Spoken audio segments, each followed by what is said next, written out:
Isn't it just so typical? The second I'm trying to make a video, there's very heavy and noisy traffic. Look at that. Good day and welcome to Blue Garden Cottage. It's wonderful to have you with us again today. It's been a funny old day today. I've not had much luck with tech again, and I've had to start this video over again. So I'm hoping that it will work this time, and I'm going to try to make lots of smaller videos to clip together with an edit because the larger ones just do not want to transfer. So welcome to the Crazy Natter. I'm showing you in the garden, obviously, because the front garden you've not seen for a while. As it is now, as you can see, everything is filling out beautifully and green, and there's flowers growing. The spring bulbs are starting to go over, making way for the others, and it's so exciting because for the first time since I put the lilac in, there are flowers. The buds are ready to open, and this one's only been in for 2 winters. So 1920, yeah, earlier in 2019 in the spring I put this one in, and that is flowering. The lemon balm I put in last year is coming back. I hope that the bergamot will come back again. The astilbe's coming back, thankfully. The black lace alder is coming back again. The peonies are coming up. The wild garlic is coming up. The hosta is showing buds on the floor there, so I need to get some garlic around there. It really worked a treat last year to protect them from slugs. Sorry. Hellebores are still in flower. Hollyhock is coming back. I am so excited about that one. Rose is filling out. The daylilies are looking good. There's nigella still growing. There's herb robert still there. There's lamb's lettuce everywhere. The strawberries are coming back. It's just full of busyness with life. The lamb's lettuce over there starting to go to flower, so I shall make sure that I get the seeds back in the bed to get a nice ground cover. The sage is doing good. The aronia berries are doing good. Those bulbs are some of my favorite. I did not lift them in the autumn to put them back in, so I'm sure that by next year they'll start looking a bit drab because I'm just leaving them in, but hopefully they will spread. There is still salad burnet over there. Just leave them naturally. The bees love the flowers, so even in the spring and early summer I can eat of the leaves in the salads, and the flowers I leave for the bees. They absolutely love it. There's still some forget-me-nots growing. I'm leaving them in, but I need to keep an eye on them. I don't want them to completely take over the garden. There is an aquilegia that needs to be transplanted ASAP into the bed. It's growing in the path. I am excited that the comfrey's coming back. There's the dog violet still coming back. My lemon balm. Oh, I love my lemon balm. That is coming back. The poached egg flowers are coming back, and the peony over there, the aquilegias over there need potting out. And look at this. 1 year since planting, and the yellow lilac has got a flower bulb. Look, flower buds, look at that. So excited about that. Cannot wait to see that. The aronia berries have also got their flowers ready to start opening up. There's just so much going on. It's very exciting. The passion flower has not liked being messed with when we put it on the trellis, but it has also got singed and scorched when we had end of February, early March storms. Same as the jasmine, that got scorched as well, but is recovering. The tree kale is absolutely doing fine. I gave that a good trim last month. So yes, there is so much going on. Even painted the fences this week as well. So now I'm going to go into the back garden and show you that. After all the seeds we sown last week, none of them really have started to come up yet. but I expected that because this week has been fairly wintry with the temperatures. I did find a beautiful delphinium that's going to go in the front garden as soon as the temperature warms up more. Oh, my buxus, finally. I have been trimming the buxus to shapes, that one and that one. That one's very similar, so that one I'll allow to grow and keep trimming it till it looks like that one. That's just a ball. These two little ones on the edges there are very hungry. They need feeding and repotting, so I'll deal with that soon. I like buxus. I like having those quirky shapes you can make with buxus. So even though the front garden is a cottage garden made with forest garden layers, so very naturalistic, I love to have quirky formal little things dotted about. Right, we've also been tidying up in the veranda. Oh, and look at the birds. They have been using the hanging baskets for a sand bath. Well, that one's just had a bath in the proper bird bath, so he's wet. He's not exactly going to go splash about in the sand now. But those hanging baskets, when I get to clean them out and refill them with new plants, they'll go on the outside of the veranda. Anyway, I am so happy that I have still got dandelions in the garden. There's quite a few growing in the front garden, which I deliberately keep because I love dandelions, a wonderful plant. I struggle to grow them in the back garden, though I have a couple that I've kept in pots deliberately because I want the roots, so I just let them grow. So I want big roots to harvest, but they're struggling to grow anywhere else in the garden. Imagine that. I am struggling to grow dandelions when most people are struggling to get rid of them. Daft, but there you are. So, oh, it's chilly out now. We had a glorious bit of sunshine a moment ago. Things are growing. Beds are filled and ready. That one is ready. Needs more compost though. I need to get at least a few more bags of compost there. This bed, sorry. This bed is the last one to fill up. So within the next month, I'm going to be ordering a couple of ton of topsoil and loads of compost to get this one filled. This one has my garlic in it. So I will put a barrier up there and fill the rest of the bed to grow in now. And then when these garlic are harvested, I'll finish filling that side of the bed. Onions have gone in over there and they're doing fine, even though we put them in the nice warm weather and it's gone cold since. But they're doing okay.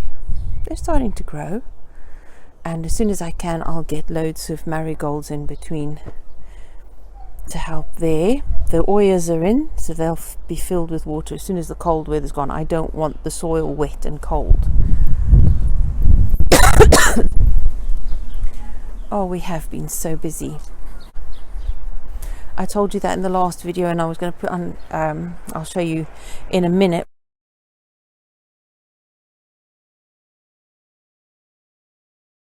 what we've been doing with that in the different stages. But we've got a hose pipe connection bit in there going down to the bottom, so when it rains and that fills too much, it'll run over to the next one, and then there's an overflow from that one. Problem is, because we didn't want to drill too close to the top surface of the plastic smithy tubs, it was down too far. So as you can see on that edge over there, it's not deep enough now. So what I'll do is I'll get a plumbing elbow connection so that it's still lower than the top level of the pond, but higher than that, so the water can come back up again. Anyway, I definitely think those ponds are in the wrong place. Oh, Buttons, what you doing? So we've built stone ladder on the outside for frogs to get in, and a stone ladder on the inside for them to get out as well. And in that one over there, there is that little mesh from an old greenhouse that I've left in there as a ladder, just in case any birds or other critters fall in there and need to get out. So making sure that the wildlife can escape and not drown, but allowing the frogs to get in if they need to. So there you are, and that plant desperately needs splitting because it has spread in the pot. It's now pot bound, so I'll need to split it. I've got another pot, and I'll get some aquatic compost for it and put a plant in the top one. The oxygenators are working perfectly fine. There's the little pond snails in there keeping the sides tidy. They're oxygenating plants as well, so that is fine. Okay, the other problem I have are these blinking apple trees. And I say blinking apple trees not because I hate them, I love them, but the mice have damaged them horribly, absolutely awfully. They have done so much damage that there are parts of the tree that haven't yet started budding, whereas other parts have. So I'm excited about that. There are apple blossom buds on there. This one looks terrible. It's not doing very well. I think this one, being a Bramley, is a tip bearing tree, so it's not going to have very many apples along the main branches, and we'll have to keep the new wood for the following year. The damage though from the mice, I don't know if you can see it, and over there, and I am concerned about disease getting in. The apples are really struggling because of all the damage the mice have caused. Even that one, look at that. I don't know if you can see it, but they've been stripping the bark, chewing it off. So yes, as I said in that previous video, I'm going to have to figure out what to do, especially this tree. They have really gone to town on this tree and it is looking terrible. So I think I'm going to have to cut my losses with this apple tree and get a new one in there. Let's hope not. I'm going to leave it for this season, do the permaculture thing of observing and seeing what needs to be done. Grease bands. I don't want to hurt any critters or vital pollinators or insects. I just want to stop the mice climbing up. I have noticed, as I said in a previous video, that when they came into the house to my food storage, they did not touch the great big mylar bags of wheat because they don't like the mylar. And if I empty a bag, I have mylar that's not really recyclable. So what I will do is I'll make strips to tie to the tree and hopefully that'll deter them. I'm not sure. I don't know. Anything will help. Maybe put some CDs. But the problem with the CDs, I am sorry. And breathe. I'm speaking really fast. I'm trying to get it all in this video, which is really silly. The problem with CDs is that Missy over there, when she sees the light flashing off the CDs, chases the light around the garden like a laser pen and absolutely tears up the whole garden, runs through beds, damages things, digs up the garden because she's trying to catch the light. It's entertaining, but damaging. Thankfully now, the beds are all raised. She can't run through and tear up the beds, so that doesn't matter. So I'm going to look for some old CDs to hang up in the trees to maybe flash and deter the mice that way. Maybe put a few glow-in-the-dark paint dots on the CD so that even at night it might have an effect. Let's see. We'll just experiment and see what happens. This little one, look. She has specific spots that she loves lying in this garden, and at certain times of day it'll be one path, then it'll be the next path, or she will choose this path or this part, and it's usually whichever part of those paths the light hits during the day, she's gravitated towards it. It must be our natural need for light and warmth, and it gives us a lovely good energy. So along with the clip of the pond, I'm going to put in over here what we did with the cutting of the wood.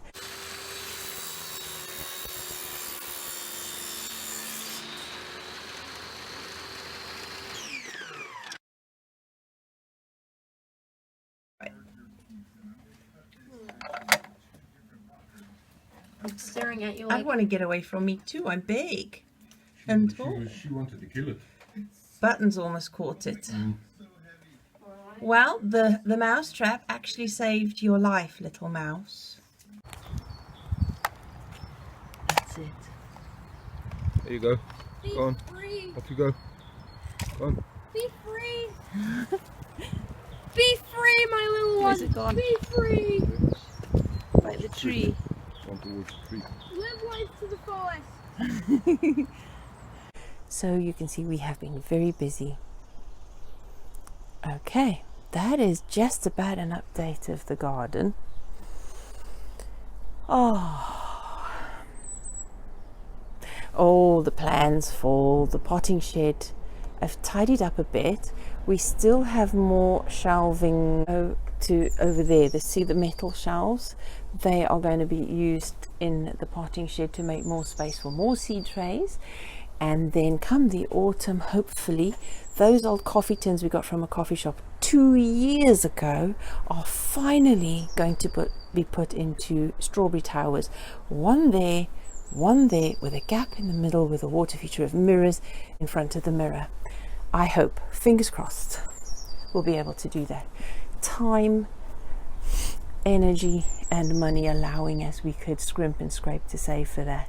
In the summer, in the next month, we're going to be changing the windows in the studio. We're going to be, by June, putting a new roof on that shed. Well, not a new roof, but new cladding on there. Yep, all to do as and when we have the time, the physical energy, and have been able to scrimp and scrape to save for the projects. Nearly there. I don't want to drag on too much. The video might be a little bit too long, but oh yes, I had a phone call from the doctor with the results of my x-rays from last week on my lungs, and they hadn't mentioned it before, but she mentioned this morning sorry, that I definitely did have pneumonia. They didn't tell me that. My hubby had pneumonia confirmed. They just knew that I had COVID damage with my lungs, and they were keeping an eye on it, doing more x-rays to make sure that it was reducing, and it has got much better. I told the doctor that before she gave me the results. She asked how I was doing. I was saying much better. We're being proactive. We're going for daily short walks to make sure we get exercise. I am deliberately doing breathing exercises to expand my lungs, make sure that I'm improving the elasticity of my lungs and getting better. We're getting there. So yeah, so when she said that the pneumonia is almost completely gone, I thought, oh, pneumonia, I didn't know that. They never mentioned it before. I knew there was COVID damage, but they didn't specifically say pneumonia, which makes sense, because if the elasticity in your lungs is diminished because of COVID, you're not breathing, you're neither inhaling or exhaling fully.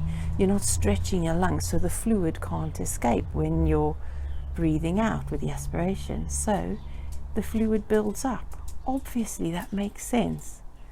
So I am very grateful that I have just that little bit of extra understanding to be able to make sure that if I know what's going on, I can do something about it. So the exercise, the breathing exercises, focusing on whole foods and getting as many fruits and vegetables and whole grains as possible and pulses in my diet to help my body heal better. It's obviously working. So I would encourage you all to do the best you can with what you have. Yep, that's the update. We're getting there. It's always good news, and it's a good time of the year to have good news and feel better and get so much work done. Painted those front fences this week, and it's just made everything feel much fresher and brighter, and it makes me feel positive to actually achieve a few things, even small little projects. It makes a big difference to the way we feel, and it's a good time of year to feel that positivity with the extra light, with the longer days and the ability to get jobs done. It really goes a long way to make you feel better. It is April. April is traditionally the month of showers, and we haven't had that much rain, so I am not complaining. We might complain by the summertime because we didn't have the rain we should have when it should come. But that's why we're making sure we grow lots of ground cover, store the water in those many water butters we can fit in, and water carefully, and grow plants that don't need that much water. So there you are. Oh, I better go fill that bird bath. They were in there splashing this morning. There's practically no water left in it.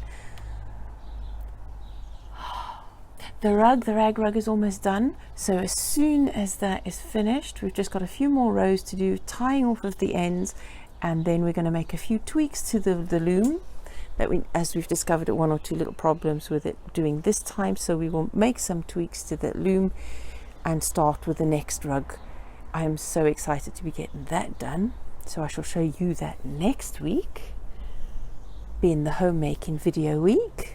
Although every week we do bits of everything, whether it's gardening, homemaking, food storage, crafting, whatever. We do everything every week, little bits and bobs. But it's that second full week of the month is homemaking. So next week I'll talk to you about the rugs and whatever else I've been doing, experimenting with a few recipes and blah blah blah blah as it goes. Today is a waffling day, isn't it? I'm just waffling today. So that is what we've been getting up to. It's been very busy, but a different busy, because as you know, being busy doesn't mean speeding along. We've been slowly being busy, pacing ourselves, taking a rest when we need to, but getting jobs done. That makes so much so much difference to us. And we continue as usual. It's been lovely to be able to just chat, even though some of the video has been a very fast rumble of words, trying to get it all. Oh, there's the sunshine. Blink and you miss it because the clouds are still blowing up there. Anyway, you lovely people, do take care. I shall chat with you again next week. Have a good, safe, healthy week. Take care. Don't forget, okay, you know I hate doing this, but do like, subscribe and share, and comment if you like, as long as it's family friendly. All right folks, do take care. Speak to you soon. Bye bye.